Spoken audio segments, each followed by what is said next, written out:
Hey there, Facebook friends. It's Marianne here, and I want to take a moment to talk to you guys about something, and it involves something that's affecting all of us, which is the rapid pace at how crazy society is right now, regardless of where you are in the world, regardless of what your culture is, what your country is, but especially here in the United States. We are at such separate odds at this time. And I wanted to share with you something that is very beautiful because we're in the Halloween season right now. So many of you are aware of the cauldron. People are like, oh, it's the witch's cauldron. Ooh, how crazy. But what many of you may not know is what this originally represented. This was the female. So it represented the womb. So meanwhile, what was called a thing, which we don't really ever hear about, and was the ceremonial, it's a sword, knife, whatever. And so the idea, just like a yin-yang symbol, it was a thing going into the cauldron. So the idea was, this is the male, this is the female, and when they were together, it was perfect balance. And that's one of the things that our country and nation is lacking right now.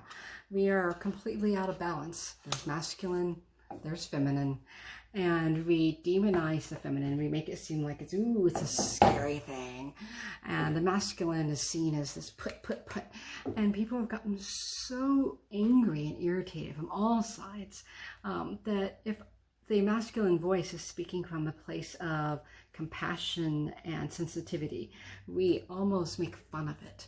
If the feminine voice starts speaking from a place of strength, we demonize it. And we see that going into our politics, into our policies, into our day-to-day life and how we perceive this world. And it's a tragedy because it doesn't have to be like that. And meanwhile, putting all that aside, which is ages old, going all back to the burning times of putting witches on fire, way back when someone like me wouldn't be able to speak to you or be put on big pier. And some of that stuff is still here. The actual name for all the wood underneath where they would set someone on fire for witchcraft. Each individual log was called a fag, and they would, among other types of demographics other than female healers and advisors, they would also put basically people who were thought of as homosexual. They would set them on fire too. And so the logs that were set on fire to kill them were called the fag. So when we call them a fag, you're saying you are something worthy of being lit on fire alive. Many people don't realize just how all this stuff is still kind of in our consciousness today. And I think it's important to take a look at history. Like Shirley Bassey would say, just a little bit of history repeating, and there's truth to that. So much of what we see now is history repeating. And usually history repeats because it's unaddressed. And what I mean by that, for example, we look at the Civil War. We think of it as so far ago, but if I were to bring out for you a scrapbook, you would see from my father when he was going into World War II with thousands of other young men. They were all up at the Cathedral of St. John the Divine up in New York City, saying their pledge about to be sent wherever they're going to be sent. And there was a newspaper article that my father saved on that because he just was proud that his name was mentioned as one of the leaders of his troop. And when I turned it around just to see what else was going on in the world, the back of it talks about how there was a wonderful veterans coming together from the Civil War heroes that week. And when you think about that, that's my father. He was alive when there were Civil War veterans meeting. Well, that tells me there's so much unaddressed. And if you think about how Abraham Lincoln had talked about, unless the South was rebuilt, we would have a rise of antagonism and resentment that would take over this country and destroy it from the inside out. And we go back to Washington, and he talked about the one thing that could destroy the United States would be torn from the inside out. And that happens when we forget that opposites need each other. That, again, opposites, we perceive them as opposites, but they're necessary. And similarly to masculine and feminine, we have people that are Democrats and people that are Republicans. And usually it comes down to conservatives or progressives. And we forget that you can't, like, here's a flame. Right now I have this candle lit and it's beautiful. But there would be no flame if there was no candle. And there would be no candle that could really operate the way it's supposed to unless there is something holding it. So The conservative is the base that's giving a place that's steady, it's holding on the ground. So as things melt, as other things may change, there's a solid foundation for it. Meanwhile, in order to light the darkness with truths that are being discovered, such as all men are created equal, includes people that are black and brown and yellow and red, and not just white, that's a flame that's coming to life. And it needs to have the candle. It needs to be able to house that flame. The candle needs to have this foundation to stand on. So the progressives provide that opportunity. But you wouldn't have the flame without the candle, without the base, without everything else. And meanwhile, we all have the individual thing. We have the match. And each one of us in our individual lives is responsible for lighting that light and not letting it touch this beautiful mahogany table and setting out my fire onto the house. We're each responsible for using our light in our lives as responsible as we can, because look, that is such a short, finite moment of life. And as I've told many people, Bob Hopkins, when he had me speak for his, when he used to have his philanthropy magazine, I explained to one time, when my father was dying and I held his hand, he wasn't thinking, oh, I made this great deal. I made that great deal. I made these millions here and those millions. No. When we were holding his hand literally in his last days, up to the last moment, the things we recounted were the things he did in life that made a difference. We talked about how he continued the fight that his grandfather started to integrate the state fair. We talked about how he continued that. We talked about all the things, how he stood up for LGBT people. We talked about how he had made a difference in lives. Because at the end of the day, those were the things he was counting. And while we're all stressed, I can promise you, right now at the Mimsy Institute, we're working so hard to make sure that we can continue to feed 5,000 families a week instead of the 1,250 that we used to. And all those families in line, they're holding on to each other. Because at the end, when everything's stripped away, what you've got is each other. Right now, that's one of the things that's being robbed from my mom because of Alzheimer's. It takes away so much knowledge that gives us the reassurance. So if you have a mind that's working and you can remember the people you care about, make them your priority. If you have the mind and wherewithal to do something to have an impact in the world, do what feeds the heart. Because that's the most important thing. In fact, that is why you exist. People always talk about what is the meaning of life. And I don't know if you guys have ever seen this. I should have brought the book over here so you could see an image. But if you could imagine, I had a big thing of water in here, or a mirror. And I looked in and I saw myself. I know that that reflection is not me. But I also know that that reflection tells me about me. I may not know I have a zit on my face. I may not know I need to clean my nose somewhere. I may not know that my hair isn't quite dyed correctly. I may not know a whole lot of things unless I see that reflection. That's how I get to know a little bit more about myself, is taking a real good look at myself. But we still don't get it unless we're really deep inside. And so when you start going back into all the metaphysical things, they talk about how did spirit, God, Yahweh, get to know itself? By becoming part of this world. So if you look at the whole Jewish star, you see one triangle here, one triangle there. And the triangle here is Yahweh, God. And the triangle there is a reflection of Yahweh as he breathed life across the waters of the world. And so all of us are that reflection. All the pain, joy, frustration, hope, angst, exhilaration, even the erotic moments of God, everything you feel, touch, taste, experience. You are spirit getting to experience life through you.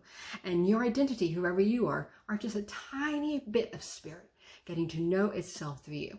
That's why in the funnier moments in, when you look at the Torah, there's a moment where God says to Moses, you wouldn't exist if I hadn't created you. And Noah, cheeky guy, says, that's true. But guess what? No one would know you exist if it weren't for me. Because the deeper truth, the longer you look into the void looks back at you. And the truth is no place in this world is without spirit. So the longer you look into the eyes of the person that you think you hate, the longer you look into the eyes of the person that you think you have no relation to, you will begin to see yourself. And that deepest understanding of empathy leads us to understanding that if my brother is hungry, I am hungry. I shared with some of you an incredible experience that I had when I was in Tokyo once. You know, Joshua is a big foodie, and so we had this enormous, I mean, it was gluttonous. It was just this huge meal. I'm like, I feel like I'm bursting. And we come out of the restaurant, and as soon as I step out, I'm so hungry. I've never been so hungry. I felt weak. And we start walking, and the more we walk, the hungrier I get. I look up, and I see this man, and I see him living in this cardboard box. And I just knew the hunger I was feeling was his. And so I went to this 24-hour place. It was a McDonald's. They have 24-hour McDonald's in Tokyo, apparently. And I bought a burger. I gave it to him. I left it to him. And as he bit into it, my hunger started getting sated. And as I walked away, I started feeling that expansion. And it's like if anyone's seen The Grinch Stole Christmas, it shows the heart getting bigger into it, breaks open the measuring thing they have. Well, that was like what it was. And it was painful. I started feeling everything, feeling not just that man, but every person that was living like that, and feeling the people in the building, feeling everything. And what I found out in that moment of feeling is that those that were so hungry to drape themselves in things that were thousands of dollars, that hunger they were feeding would never be sated by the things. That's a challenge a lot of us face today. And I personally believe, as I tell a lot of friends, that God whispers to you. Then he taps you on the shoulder. Then he yells at you. Then he kind of really screams. Then he might cuss you out. Finally, he slaps you over the head. You still don't get it, he'll hit you over the head with a frying pan. And I think that our climate challenge for all of us was that. Our climate challenge was saying, you guys got to work together or you're all really up shit creek without paddle. And we didn't get it. Now we have COVID. And now, whether the world moves forward or not is all up to us. But we have within ourselves all the means to help take care of our elders, to help take care of those who are the most vulnerable. And the most vulnerable include the children on a cage on the other side of the border. The most vulnerable include the people that can't pay their rent due to the COVID layoffs. The most vulnerable include the people that manage those places where they can't get any rent coming in, and they're still expected to meet all the requirements to keep people housed in safe places, but they're not getting any assistance. The most vulnerable include the farmers who don't have enough workers to farm, and those vulnerable include some of those illegal farm hands that would help make that difference and can't right now under this regime. And yes, I do believe Trump is a regime. But when we start looking at all this, what does it come back to? It goes back to a crisis of compassion. And the answer is empathy. Because compassion is when you actually feel the same and you can relate because you feel the same. Empathy is when you don't necessarily see eye to eye at all, but you can have understanding for it. So for example, my cousin Paul Phil, he is very, very pro-life. I'm very, very much for women's rights, including the rights to govern our own bodies. But because I have empathy, I can understand that he sees that fetus as a living being. Personally, I don't see anything as a living being until they're brainwaves. Once they're brainwaves, okay, heartbeat brainwaves, I can argue there's sentience in there. But until that happens, I don't see it. But I can understand, because he does define life at that moment that a sperm touches an egg, it's a life to him, that to him it's murder to get rid of it. And the reason why I can have empathy for that is because that same care and passion that he has for it, he also has for the children in cages, for the children of mothers who are struggling and saying they need help. He doesn't care for the life just into the moment of birth. He cares for a life the rest of the way. You know, he cares for, he fights for people that, are on death row because he sees all killing is wrong. There's consistency. And because there's consistency, I can have empathy. For me, on my side of it, I look at it as, okay, there's a life of a mother, and she may be dying if she gives birth to that child. She may have been raped, and it's like being raped again to have that forced upon her body. And there are more than one way to die. There is deep psychological pain. A lot of people like to paint all these mothers getting abortions as if they're all just partiers that went out and had lots of sex and they did it to themselves. And that's not true. There are a lot of people that have been in situations that they never wanted to be in, and it's heartbreaking and it's difficult. And my ability to have empathy for them doesn't come from the fact that I've ever been pregnant, but it's because as a woman and as someone who has been the victim of sexual abuse before, I can understand the helplessness they feel. If I had been unable to get away from someone who molested me, it could have become a rape. And I look back at a 13-year-old girl I was and think, oh my God, you know, I would never wish that on anybody, because it would have felt like being raped a second time. So, you know, I share those things not to pontificate on that particular issue, but to show how we can have compassion when we don't, you know, for things that we relate to, but we are also capable of having empathy for things that we may not personally relate to, because all it takes is understanding that somebody else's feelings are valid and that we do not have to agree with their intellectual process to have respect for the genuineness and the authenticness of what they feel. I do not believe that we have control over our feelings. I think that they are innate to us, built upon, you know, decades in many cases. Sometimes if you're only 10, you're lucky, but of just experiences that shaped us. And we can expect the other person to suddenly inherit all the experiences we've had in life.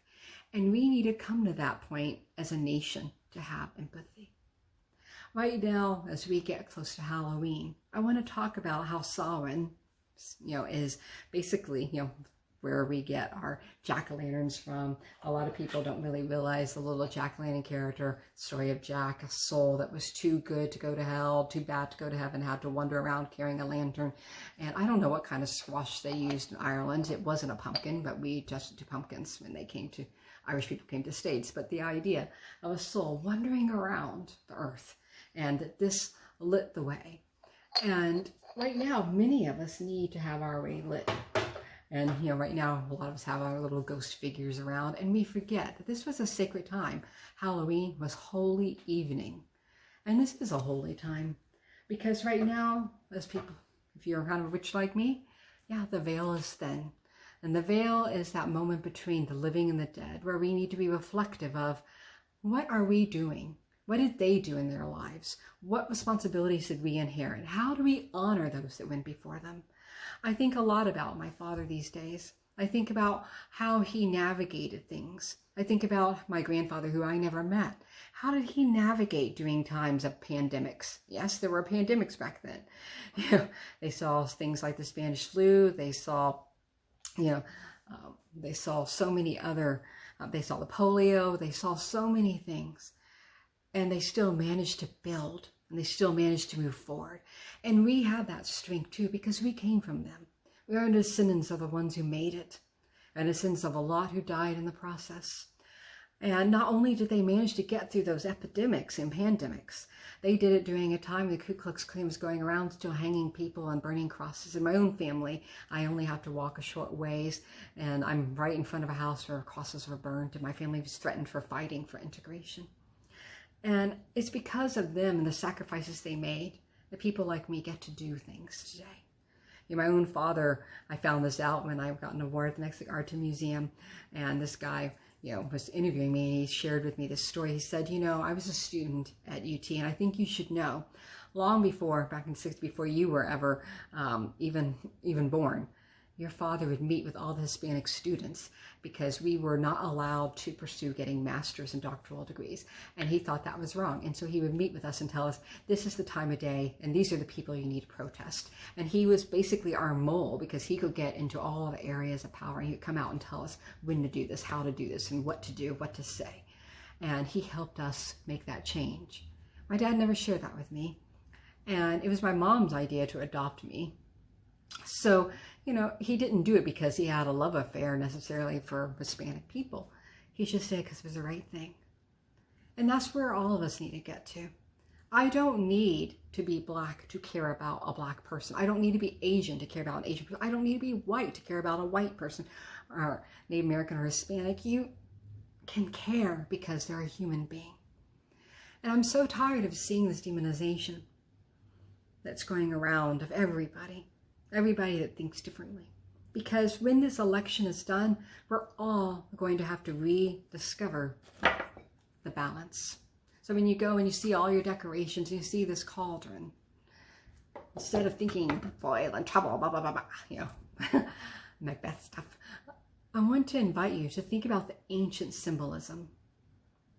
You know, similarly, when you see something like this, we talk about, you know, what is the real meaning behind, you know, the goblet, the chalice, you know, the chalice and the concept of it. Believe it or not, that came from the cauldron, same meaning. And so when we all talk about, you know, Guinevere and the knights, and they're all going after, you know, Christ's sacred chalice, it actually is more ancient than that before Christianity interpreted it that way. This was seen as a bringing back of the feminine to rejoin the masculine, because of course the knights carry the swords. When we lose our history and we lose the original meaning of tales, we lose the strength that they gave us. And so I want to ask all of you, as we enter into this holy evening, the Samhain, this moment, and it goes all the way into Dia de los Muertos, and all over the world, people recognize this time of year as a time when the veil is thin. We have people that will begin crossing over. We have people that have crossed over. We have people that are very much alive right now, and all at the same moment in time. And it's really in our thoughts now more than ever. And I think it should be, because the choices being made now, regardless of who becomes president, is going to determine the well-being or lack of well-being of millions of people in our country and outside our country. People on the border right now living in horrendous circumstances. Children that have been separated from parents, parents separated from children, in some cases children that have been taken and forcibly pushed to adoption without parental consent, while the parents were sent back to the countries they came from to essentially die. You know, this is the reality. A lot of people right now are concerned about how the Pope came up and said that LGBT people deserve families. Well, I'm going to come out and say, as a bisexual person, thank you, because I believe I deserve my mom, and I deserve my dad, and I deserve my Uncle Jerry, my Uncle Jody, and my full family. I believe my nephew, Johnny, deserves me, his aunt, deserves his other aunts, deserves his father, deserves so many other people in the family. And many of us who are LGBT are doing everything we can to make differences in the world. So to hear someone who speaks for religion say that I'm deserving of my family means a great deal. And for all of my LGBT friends, you know, Jamie McGonigal, Neil Thomas, Reverend Neil Thomas, and so many others that are parents, I know that is even more important to them, to hear confirmation that their families are equally deserving of human rights, civil rights, and everything else. Because we're at a place now where we're going to either continue demonizing the other, or we're going to start trying to find our common humanity. You know, right now, as I sit here and talk to you this morning, and you've seen it go from night to morning, again, good moment if we're talking about balance. In these in-between hours, I'm thinking about my mom as she's lying there in the hospital where I'm unable to visit her. And because of Alzheimer's, she doesn't fully understand everything that's going on. She just knows her chest hurts. And it's hard not being there. In the past, I would bring her food, because we all know hospital food sucks. You know, friends would visit, and we would always do our best to make sure she didn't feel alone. And that is what's happening all over this country right now. And I know someone like me, you know, I'm used to going around speaking, and, you know, and as I've shared with you guys before, you know, I've gone out and, you know, when I did that Parliament of Religions thing, had the migraine, went on stage, and, you know, they started playing the drums and flashing lights of photographs, and I'm going, oh my God, and like, but you can't do that, so you have to go, hey, and you start dancing, and you see the video, hopefully it looks like I'm all peppy. And I did that again here in Dallas one time, you know, where, of all places, my friend Mike Gauss had me do a full ritual showing the balance. And that's actually a good thing to bring up, because in that moment, all these women were in circle holding hands. And when I did the ceremony and I brought out the blade, I started talking about Gandhi, I talked about Jesus, I talked about Buddha, I talked about Krishna, I talked about all these, Harvey Milk, all these beautiful men. And I said, and let us bring in the powerful, the beautiful, the sacred masculine. And the women opened their hands, and the men for the first time were allowed to come into the circle and hold hands. And that balance was how we ended that incredible event that was here in Dallas. It was the Peacemakers had it. And I think, again, it comes back to that healing. We as a country need to recognize, I may not like all of this type of person, but all of this type of person is equally worthy of life and the pursuit of happiness and equal human rights that I have. It's not always easy. I mean, a couple of nights, about a week or so ago, I was pulling in, and our neighbors that have taken over next door, they parked in front of the garage, all 5 of them, and just stared, glowered at me, let me know I'm not welcome. They're new neighbors. And I'm grateful in a way that I'm moving. On the other hand, part of me just goes, wow, how lonely and angry it must, how loneliness fosters that anger, because you have to be a very lonely soul to need to emote your hatred toward another person that you don't even know. So that's where we are right now. And I would say that, and suggest humbly, that those that are the most angry are among the most lonely. And we're going to have to find ways to heal as we move ahead. And for all those like me, who are often the ones who have to come in and help somebody with one thing or another at the last minute, I would suggest to you to think about this. Remember the candle, how I talked about there's being conservatives, the foundation and the progressive, and is needed so that there can be a flame. Our nation is that flame, but so is your psychological and emotional and spiritual and intellectual well-being, your physical well-being. It's a finite thing. It will only ever last at most as long as this candle exists. And all of us have that short amount of time. Whether you live for 5 years, 50 years, 100 years, it's still such a short amount of time. What are we each doing with our finite amount of time? How are we shaping this world? What do we want it to be? And for those of you that feel struggling, like, how do I keep my strength moving ahead? The best thing I can tell you is you're not alone. Beautiful Yolanda Blue Horse let me know tonight, and she just wrote, about strength and women. And my wonderful husband keeps looking at me when I start crying randomly, going, "What's going on?" Because I'm not walking around every moment of every day crying. Couldn't get anything done. But the pain doesn't go, and emotion does have a role that it plays, and it can be painful. And right now, I'm in constant physical pain because of the emotional strain that I'm under. But at the same time, there's this incredible peace that I would only ascribe to grace. And I use the term grace to mean that which I cannot take any credit, that which is divine. Because without that sense of strength and ability to constantly see the beauty in the world, I would be a crumbled mess right now. And don't get me wrong, I do have my cries. I do wonder, what next? What else? And I do feel angry with God sometimes, because my poor mom has gone through hell, through a lot of hell, more than her share in life.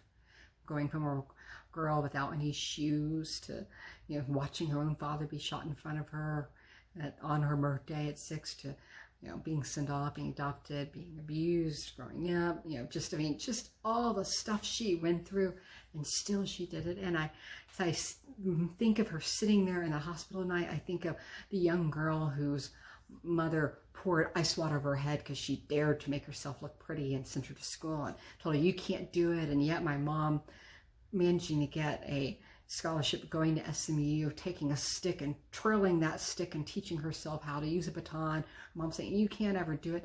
My mom working 3 jobs, going after 2 degrees, and still becoming the majorette at SMU, despite the fact that she was competing against so many women who came from wealthy families and trainers to train upon. She still got it. That kind of determination, those stories, that's where you get your strength from. I think of my grandfather holding his rifle behind the door and screaming at the Ku Klux Klan to go away. And my grandmother getting all 6 children, 1 girl dying from an ear infection, 2 boys who were unpredictable because they were mentally disabled, and my dad and his brothers having to get them all out at the last minute whenever the Klan would come away to try and save their lives, while my granddad tried to distract everybody. And the strength and willingness to put their lives in harm's way again and again and again, because it was the right thing to do. And when I see all that, what comes back to me is, how dare you be less than that? How dare you be less than the family that fought its way through polio epidemic and managed to build something? And while I do not have the business savvy that my grandfather and my father had to create 7-Eleven, I do have their ability to be a visionary, their undaunted belief that humanity has goodness in it, and the belief that we all must stand up to make that difference in this world, and the understanding that that is the only way a democracy works, is when we each take upon ourselves that sacred understanding that we are responsible for exactly how history is being shaped. So that's what I leave you with in this sacred time of Halloween, of Holy Evening, of Samhain, as we head toward Dia de los Muertos. This is the sacred time of remembering the stories of our ancestors. This is a sacred time of honoring the relationship between the living and the dead.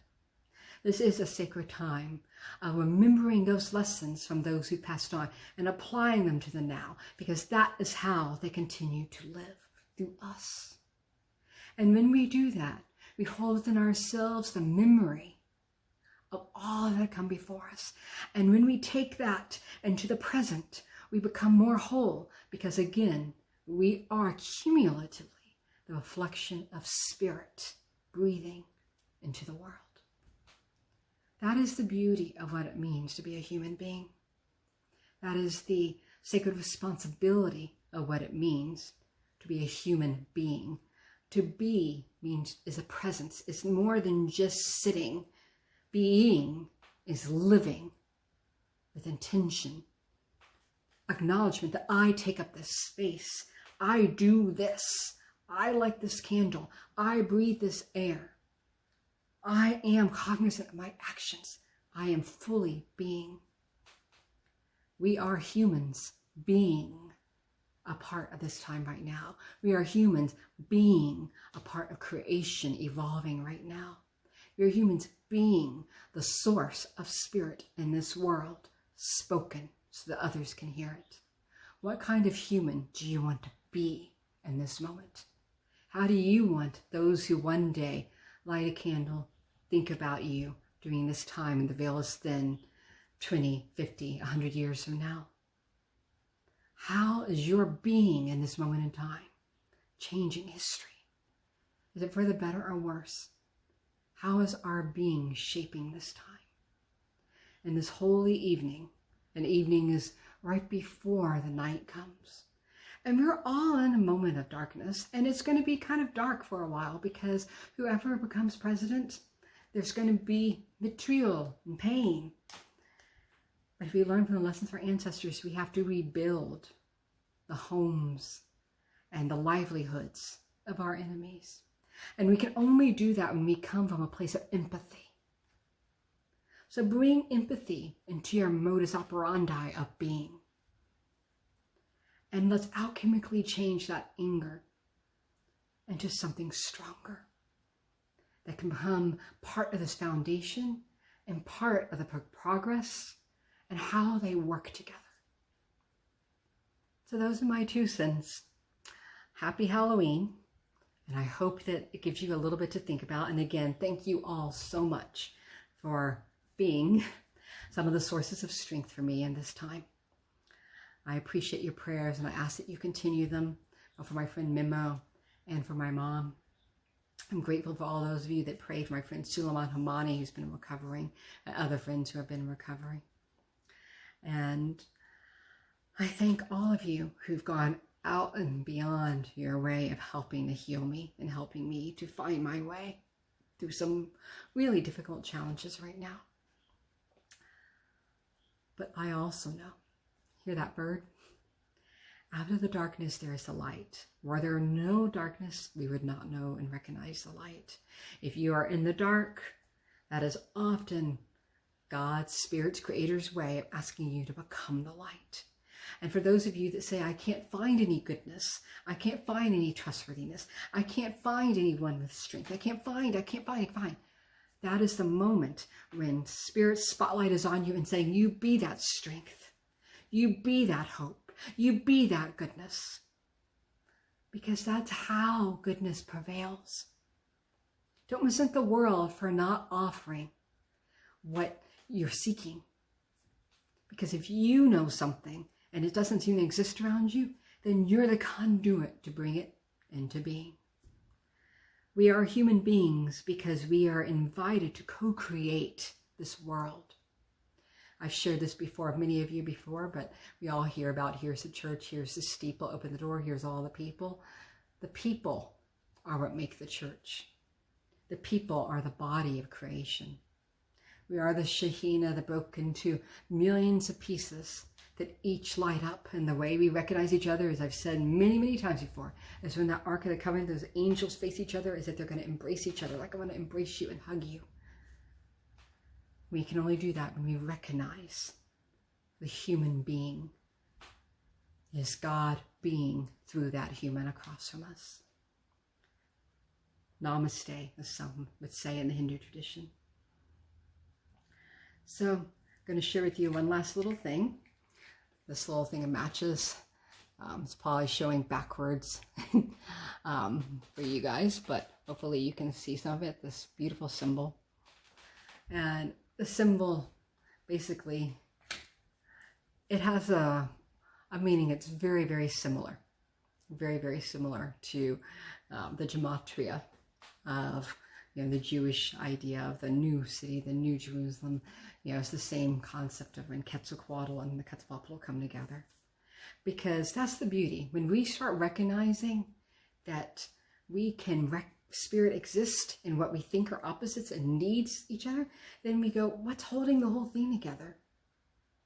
Because we can make a prayer and light a flame, but we don't control the flame's existence. That is an element based on rules of creation that Spirit put into being. We just know A plus B equals C. Do this and you get a flame. Well, similarly, we've all, in all of our traditions, been given instructions on how to recognize all this. And that it's through the recognizing of the value of the other that we bring Spirit closer to all of us. And I truly believe that while we're all talking politics right now, and human rights, and all that's important, that the big fight that's happening in this world is a metaphysical one, is a spiritual one. And we're being asked to recognize that Creator and Spirit exist in all things and all people, and therefore all things and all people have value. No, it doesn't mean you don't eat meat. It means, like my mom, who's part Blackfoot, would say when we'd sit at the table and say a prayer, thank you, God, for all this creation. Thank you, Earth, for the salad and the tomato and my, everything I'm about to consume. But thank you also for the life of the bird. Thank you to the bird for giving its life, all this stuff. It's recognizing that, recognizing the sunlight that went into that plant that I consumed. I consume sunlight through it. It's that understanding of that cycle. Because when we recognize that we're all part of a cycle, we recognize cycles only exist within something. That something is spirit or creation. And the more we separate these things and act like they're not interdependent on each other, the further away we get from knowing spirit, from having gnosis. But the more we come to understanding that both need each other and are not opposing forces, but actually interdependent with each other, the more we start understanding that all of humanity is now interdependent with the earth, that all of the humanity and the earth is now interdependent with something greater, and that is spirit. So through all these frustrations and all this pain lies a hidden invitation. The question is, will we take that invitation into gnosis that begins with namaste? Will we take that invitation into recognizing spirit exists in all things, and therefore we are responsible as part of spirit for all things? And will we take that invitation through recognizing that our neighbor, even the ones who drove up and decided to glare at me, that our neighbor, and learning to look in our enemy's eyes, is learning to see spirit and creator in them, behind them. That is the challenge we're all being asked right now. If we learn how to do it, we will get there. And I'll leave you this with the last story that many of you have heard me say again, time and time again. The story of the spoons. A man was invited to go see heaven and hell. He first went into hell, and it was a long table, 3 times this one. And he saw all these people at all these long tables, and they are only able to feed each other, these long spoons. But they are all starving because they're digging with their long spoons, and they can't make it reach back into their mouth. So all this food is there. It's like Tantalus, because they're starving, they're thirsty, but they can't do anything. Then he goes to heaven, and he's horrified because it's the same scenario. But then he realizes no one's starving, no one's thirsty, and they're all feeding each other. That is what we're being asked to learn as humanity. Will we learn it across the world? Will we learn it across the nation, across our city? I don't know.